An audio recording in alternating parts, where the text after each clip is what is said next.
जा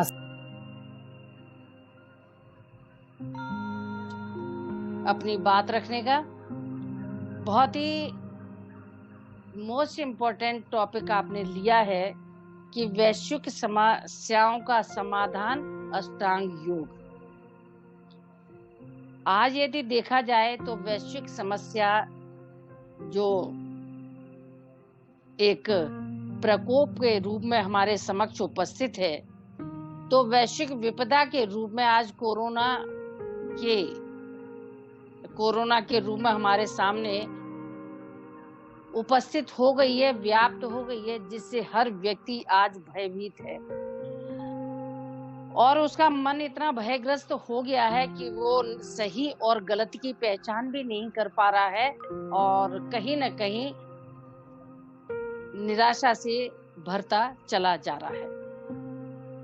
अब इस निराशा युक्त जीवन से मुक्ति पाने के लिए, समस्याओं से दूर होने के लिए, या समस्याएं हमारे तक आए और आकर के अपने आप ही वापस चली जाएं, उसके लिए योग से अच्छा कोई दूसरा साधन है नहीं। योग हमारी एक भारतीय संपदा है। ये एक ऐसी समीचीन संपत्ति है जिसका वर्णन करना या जिसके विषय में बता पाना शब्द नहीं होते। ये अनुभव का विषय है। आपको इसके ऊपर पुस्तकें, वेद, उपनिषद, श्रुति और हमारे ग्रंथ, दर्शन बहुत सारे मिलेंगे, लेकिन यदि ये माना जाए तो ये अनुभव का विषय है और प्रायोग है कि आप इसे कीजिए, अनुभव कीजिए और तब जो पुस्तकों में लिखा है वो आपको सारगर्भित दिखाई देगा। मैं अपनी बात प्रारंभ करूं कि योग है क्या। तो योग स्वयं से जुड़ने की एक कला है। हम सभी कहते हैं आत्मा का परमात्मा से मिलन है, योग है। हमने आत्मा को देखा नहीं, परमात्मा को क्या जाने, सिर्फ शब्द हैं। तो योग के माध्यम से आप पहले स्वयं से जुड़िए। जब हम स्वयं से जुड़ते हैं तो बहुत सारी विपत्तियों से, बहुत सारे विकारों से हम स्वयं ही दूर हो जाते हैं। और जब हम स्वयं से जुड़ते हैं तो परमात्मा का जो अंश हमारे अंदर स्थित है, वो अंश से जब जुड़ गए तो वो अंश ही हमें परमात्मा के साथ कब जोड़ देता है ये हमें पता ही नहीं पड़ता।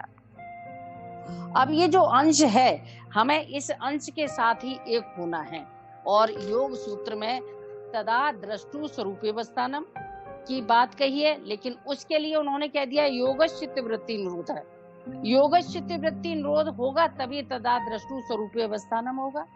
और जब तदा द्रष्टु स्वरूपेवस्थानम के लिए हमें अष्टांग योग, हमारे लिए, हम जैसे लोगों के लिए, क्योंकि वैसे तो उन्होंने तदा द्रष्टु स्वरूपेवस्थानम के लिए समाधि पाद का वर्णन किया है, लेकिन आज हम लेमैन के लिए, हम साधारण लोगों के लिए महर्षि पतंजलि ने वर्षों पूर्व अष्टांग की बात कही। अष्टांग क्या है? तो साधन सूत्र नंबर 27 में उन्होंने कहा योग, योगांग अनुष्ठान, अशुद्धि क्षय, विवेक ज्ञान दीप्तिरा विवेक ख्याते, कि योग के अंगों का अनुष्ठान करने पर आपका विवेक ज्ञान जागृत होता है। क्यों जागृत होता है? क्योंकि आपकी अशुद्धि, जो अज्ञान है, वो आपसे दूर हो जाता है। जैसे अंधेरा हटने, अंधेरे कमरे में जब आप स्विच ऑन करते हैं, लाइट ऑन होती है तो अंधेरा खत्म हो जाता है और कमरा प्रकाश से भर जाता है। यहाँ भी यही है कि योग के अंगों का अनुष्ठान करने पर हमारे अंदर ज्ञान प्रस्फुटित हो जाता है। हम ज्ञान से लबालब हो जाते हैं और अज्ञान अपने आप दूर हो जाता है। जब ज्ञान से हम सराबोर हो जाते हैं तब हम सही और गलत की पहचान कर पाते हैं। जब हम सही और गलत की पहचान कर पाते हैं तो हम निश्चित रूप से विकारों से और विपत्तियों से दूर रहते हैं। अब बात आती है कोरोना की, क्योंकि कोविड काल चल रहा है अभी भी। तो इस समय अष्टांग योग कैसे, जो मैं अपने अनुभव से और अपनी समझ से आपके सामने अपनी बात रखना चाहूंगी, क्योंकि इस जो अब समय चल रहा है, क्योंकि अब कह रहे हैं कि वातावरण में, वायु में ये वायरस आ गया है, तो अब अगर ऐसी चीज है तो अब हमें संयम की आवश्यकता है। नियंत्रण की आवश्यकता है किस पर? स्वयं पर। हम क्या करते हैं? दूसरे को नियंत्रण सिखाते हैं, दूसरे पर वो नियंत्रित करना चाहते हैं। हम सबसे पहले स्वयं को नियंत्रित करें, स्वयं को संयम से साधें, और जब हम स्वयं संयमित होंगे तो हमारे देखने पर हमारे बच्चे, हमारे परिवारिक जन भी संयमित होंगे, और जब एक परिवार संयमित होता है तो समाज संयमित होगा, और समाज के संयमित होने पर निश्चित रूप से आपका शहर और देश और राष्ट्र संयमित होगा। अब बात आती है कि संयम कैसे प्राप्त हो, तो हमारा जो अष्टांग योग के सूत्र नंबर साधन पाद के सूत्र नंबर 28 में उन्होंने अष्टांग की व्याख्या की। यम नियम आसन प्राणायाम प्रत्याहार धारणा ध्यान समाधयो अष्टांगानि, अर्थात यम नियम आसन प्राणायाम प्रत्याहार। यद्यपि आज सुबह से कई बार ये चर्चा हो गई है, ये आपके 5 बहिरंग साधन और अंतिम 3 अंतरंग साधन। ये 5 बहिरंग को ही यदि हमने साध लिया तो अंतिम 3 तो स्वतः सध जाएंगे। और भी मैं आपसे बात कहूं कि योग सूत्र तो ये कहता है कि आप यम में से सिर्फ एक यम, पहला अहिंसा को साध लें तो बाकी के योगांग अपने आप सजते चले जाएंगे। क्योंकि इस सूत्र में महर्षि पतंजलि ने कहा अहिंसा प्रतिष्ठायाम तत्सन्निधौ वैरत्याग, कि जब अहिंसा प्रतिष्ठित हो जाता है साधक, तो उसके संपर्क में आने वाले विपरीत स्वभाव वाले पशु पक्षी भी अपना वैर त्याग छोड़ करके सामान्य स्थिति में आ जाते हैं। अर्थात मैं आपको बताना चाहूंगी कि एक संत जो अहिंसा प्रतिष्ठित हो चुका है, उसके आश्रम में गाय और शेर यदि एक साथ प्रवेश करते हैं तो उस परिधि के अंदर प्रवेश करने के बाद गाय और शेर का स्वभाव सेम एक जैसा हो जाता है, अदरवाइज दोनों एक दूसरे के विपरीत हैं। तो कैसे जो अहिंसा प्रतिष्ठित है साधक, उसके शरीर से इस प्रकार की रेज निकलती हैं कि आसपास का ऐसी तरंगें निकलती हैं कि आसपास का पूरा वातावरण अहिंसात्मक हो जाता है। अब डिपेंड करता है कि वो साधक कितना सिद्ध हो चुका है। तो ये एक साधक की बात है। मैं यहाँ ये कहना चाहूंगी कि हम सभी को यम का यदि हम आंशिक पालन भी अपने जीवन में करें तो हम निश्चित रूप से स्वयं को साधते हुए बहुत अच्छे से अपना जीवन निर्वाह करेंगे, विकार ग्रस्त न होकर के विकार रहित रहेंगे, आने वाली जो बीमारियां हैं उनसे भी हम दूर रहेंगे। दूसरी चीज मैं आपको बता दूं कि वातावरण में इतने सारे वायरस हैं कि जिनको गिनना ही बहुत मुश्किल है। इन वायरस से लड़ने के लिए हमें स्वयं को मजबूत करना है, और स्वयं को मजबूत करने के लिए हमें योग को अपनाना है। क्योंकि बाहरी आदमी हमारे ऊपर आक्रमण करे तो हमें मजबूत होना है। जैसे इस प्रकार अभी के समय में जो हमारी सीमा पर हमारे भारतीय सैनिक तैनात हैं, तो आने वाली जो विदेशी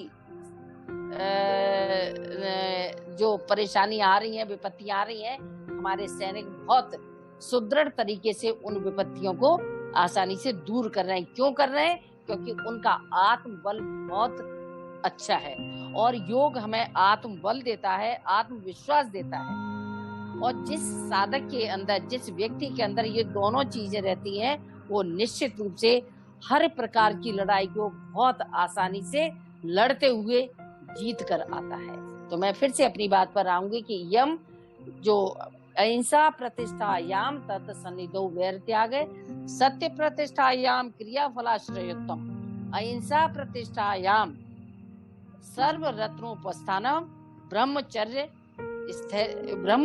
और इस प्रकार से ये जो पांचों हमारे अपर गृहस्थ है, ये जन्म कथनता संबोध, अर्थात ये जो महर्षि पतंजलि का अष्टांग है, अपने आप में संपूर्ण एक कला है जीवन जीने की, और हमें इसका निश्चित रूप से पालन करना चाहिए। अपने जीवन में, अपनी जीवनचर्या में इसको शामिल करना चाहिए। नियम, और जब हमने यम का पालन किया तो इसके साथ साथ, यम के पालन के साथ साथ हमारे साथ साथ हमारा समाज भी लाभान्वित होता है। और इसके बाद दूसरा नंबर है नियम का। नियम भी 5 हैं। नियम का पालन करने से हम स्वयं संयमित होते हैं, और हम ये कहें कि अकेला यम का पालन करें, नियम का ना करें, या नियम का पालन करें, यम का ना करें, तो ये संभव नहीं है। अब हमको यम नियम दोनों का पालन करना है, तब हम योग के तीसरे अंग को साध सकते हैं। तीसरा अंग है आसन। स्थिर सुखम आसनम प्रयत्न शैथिल अनंत समापत्तिभ्याम ततो द्वंद्वान विघात है। अर्थात स्थिरता की प्राप्ति के लिए जो प्रयत्न किया जाता है वो आसन है।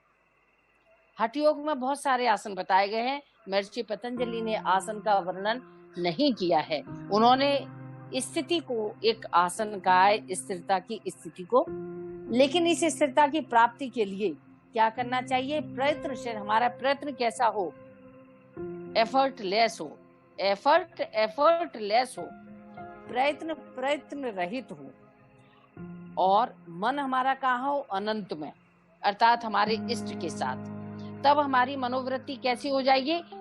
जो ड्युअलिटी हमारे अंदर है वो समाप्त हो जाती है, द्वंद्व समाप्त हो जाता है, चित्त स्थिर हो जाता है, मन एकाग्र हो जाता है, शरीर स्वस्थ होता है, और शरीर और मन दोनों स्थिरता और एकाग्रता को प्राप्त होते हैं। इस तरीके से आसन। उसके बाद उन्होंने कहा चौथा अंग तस्मिन सती श्वास प्रश्वास योर गति विच्छेद प्राणायाम। आसन के सिद्ध होने पर ही आप प्राणायाम का अभ्यास कर सकते हैं। अभी हम, कोई कहता है 108 प्राणायाम है, कोई कुछ कहता है, कोई कुछ। हठ योग में 8 प्राणायाम बताए हैं, और जो हमारा टेक्स्ट है, हमारा भारतीय जो ग्रंथ है, वो इतना अपने आप में पूर्ण है कि यदि हम उस ग्रंथ को ही पढ़ लें तो हम निश्चित रूप से उसे पूरा तो अपने जीवन में नहीं कर ले सकते, लेकिन उसका आंशिक भाव भी यदि हम अपना लें तो हमारा जीवन निश्चित रूप से सफल होगा। ये जो ईश्वर प्राप्ति की बात है, ईश्वर प्राप्ति अर्थात एकाग्रता, ये एकाग्रता आपको यम से ही प्राप्त होना प्रारंभ हो जाती है। और एकाग्रता सिर्फ ईश्वर को प्राप्त करने के लिए नहीं, आपको जीवन के हर कार्य को करने के लिए एकाग्रता की आवश्यकता है। विद्यार्थी को विद्याध्ययन में, कारीगर को अपने कार्य में, और जो भी व्यक्ति अपना जो कार्य कर रहा है, इसकी यदि उसकी एकाग्रता में कहीं किसी प्रकार का कहीं कमी है तो उसका कार्य सफलता को प्राप्त नहीं होगा, वो अपने लक्ष्य को प्राप्त नहीं कर पाएगा। अतः एकाग्रता की प्राप्ति जितनी बेहतर आपको योग से प्राप्त होगी, बाकी अन्य साधनों से प्राप्त नहीं हो सकती। प्राणायाम आपको ज्ञान प्रदान करता है, सही और गलत ये निर्णय लेने की क्षमता प्राप्त कराता है, आपकी एकाग्रता में वृद्धि करता है, और इसके पश्चात आता है प्रत्याहार। जो हमारे सेंसेस हैं, जो इंद्रियां हैं, जो हमें बहिर्मुखी बनाती हैं, भौतिकवाद की ओर बराबर धकेलती रहती हैं कि एक वस्तु घर में है, लेकिन फिर भी जब हम बाहर निकलते हैं या बाहर से कोई निकल रहा है वस्तु बेचने वाला, तो भी हम आवश्यकता न होते हुए भी हम उन वस्तुओं का संग्रह करते रहते हैं। क्यों? क्योंकि हमारी इंद्रियां हमें बराबर बहिर्मुखी भौतिकवाद की ओर अग्रसर करती रहती हैं। अतः हम इंद्रियों के नियंत्रण के लिए प्रत्याहार बहुत अच्छा एक साधन है कि विषयों के रहते हुए भी विषयों में युक्त न होना ही प्रत्याहार है। इसका उन्होंने परिणाम बताया कि परम वशीकरण होता है किसका? इंद्रियों का, अर्थात हमारे सेंसेस हमारे कंट्रोल में आ जाते हैं। और इस संयम की आज इस कोविड काल में बहुत आवश्यकता है। घर से बाहर नहीं निकलना है, संयमित होंगे तो ही बाहर नहीं निकलेंगे। बाहर निकलेंगे भी तो मास्क का प्रयोग करेंगे, 2 गज की दूरी बना करके रखेंगे, कार्य करेंगे और वापस सीधे घर आएंगे। तो हम किसी भी कोविड से कभी भी ग्रसित नहीं होंगे, कोरोना से। लेकिन यदि हम अपने संयम से हटेंगे तो निश्चित रूप से कोरोना से ग्रस्त होंगे, जिससे हम और हमारा परिवार दोनों ही पीड़ित होंगे। हमें इस बात को बराबर ध्यान रखना है कि सबसे पहले संयम हमें स्वयं साधना है। पश्चात 3 अंग हैं, धारणा, ध्यान और समाधि। ये एक के बाद एक घटित होने वाली क्रिया है। धारणा से हम ध्यान और ध्यान से समाधि में जाते हैं। देशवंदस्य चित्तस्य धारणा तत्र प्रत्ययिकता नता ध्यानम और तदेवार्थ मात्र निर्वासम स्वरूप शून्यम एव समाधि। अर्थात चित्त को एक स्थान पर शरीर के अंदर या शरीर के बाहर, शरीर के बाहर किसी स्थूल वस्तु पर और शरीर के अंदर सूक्ष्म, और इस पर हमें एकाग्रता रखनी है। उसके पश्चात इसी का बराबर बने रहना ध्यान, और ध्यान का निरंतर बने रहना समाधि। अब बात आती कि इसके लिए हमें आवश्यकता किसकी है? अभ्यास और वैराग्य की। यदि ये निरंतर अभ्यास है तो हम ध्यान कर पाएंगे, अन्यथा आंख बंद करके आप 1 घंटे भी बैठे रहिए, विचार मग्न है या विचारों का आना जाना चल रहा है, तो वो ध्यान नहीं है। यदि थॉटलेस हो गए, विचार मुक्त हो गए और आपने 2 मिनट भी अशांत बैठी, तो वो ध्यान की श्रेणी में आता है। अतः थॉटलेस हो जाना मन का, विचार मुक्त हो जाना मन का ध्यान है, और ये यम नियम से प्रारंभ होता है। वहां से आपका मन नियंत्रित होना शुरू होता है और ध्यान में आके एकाग्रता आपकी उत्कृष्ट हो जाती है, और इस एकाग्रता की पराकाष्ठा ही समाधि है। समाधि के उपरांत आपको अनेक प्रकार की सिद्धियां प्राप्त होती हैं। महर्षि पतंजलि कहते हैं कि यहाँ रुकना नहीं है, निरंतर अभ्यास करते रहना है, और पश्चात कैवल्य की प्राप्ति है, वो परमात्मा की प्राप्ति है। अन्यथा हम स्वयं से जुड़ें, और इसीलिए जो स्वस्थ की बात है, स्व मीन्स स्वयं में स्थित होना ही स्वस्थ है, स्वास्थ्य है।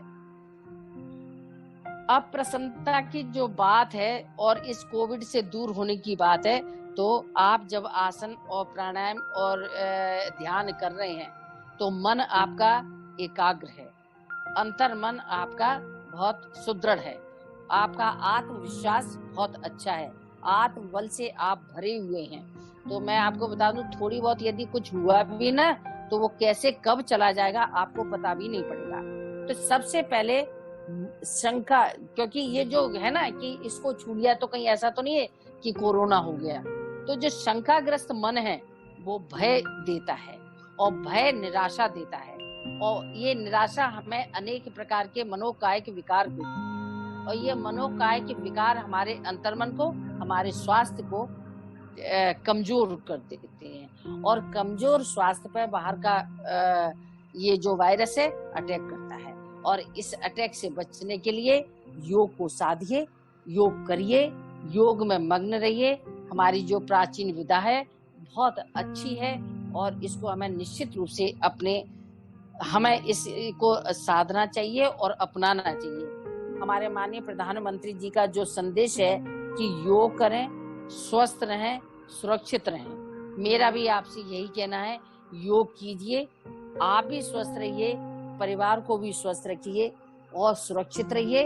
आप सुरक्षित हैं, परिवार सुरक्षित है, परिवार सुरक्षित है, समाज सुरक्षित है, समाज सुरक्षित है, देश सुरक्षित है, और देश सुरक्षित है तो राष्ट्र सुरक्षित है।